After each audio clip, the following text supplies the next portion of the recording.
new GOAT, Donald J. Trump. J stands for Jordan. Even the Raging Cajun says 47's walking on water. You know what? He did it, and I think he looks. He deserves some credit for it. Right? They just do. They're having a legitimate, kind of moment in the sun, and that's fine. Trump brought peace to the Middle East and D.C. Look at Union Station.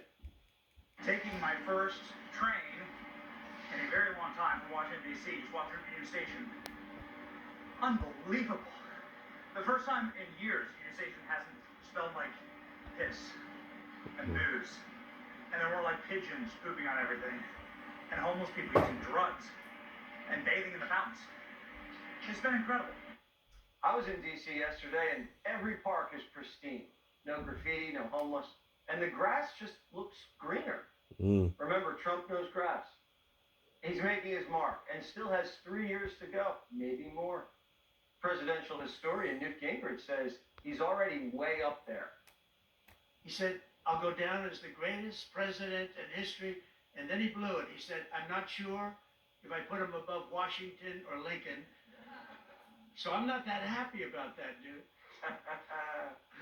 Former Speaker of the House Newt Gingrich is here. All right. So he's not there at Washington, Lincoln level yet. Where is he in the Newt Gingrich presidential historian scheme of things? Well, look, I think he's at least tied with Roosevelt, Franklin Delano Roosevelt, who won 4 presidential elections, led America during World War II, and led us through the Great Depression. So, considering that Trump really in the second term, he hasn't even got a full year under his belt, and he's already in that league. And I think, frankly, given another year or two, he'll rank third. I mean, nobody's going to replace Washington. He created the country, and nobody's going to replace Lincoln. He won a civil war and sustained the country. So they're just out of reach. And I like President Trump. I think he's historic. I think it is astonishing what he achieved in the Middle East. I look forward to his next great successes.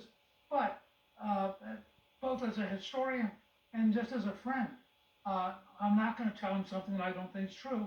I think he has a real shot at becoming number 3 in the pantheon of American presidents, but I don't think there's any likelihood that he will in any way replace either Lincoln or Washington, just because historically the moment they were in was so decisive in shaping us as a country, and hopefully we're not ever going to be in that kind of a moment in the near future.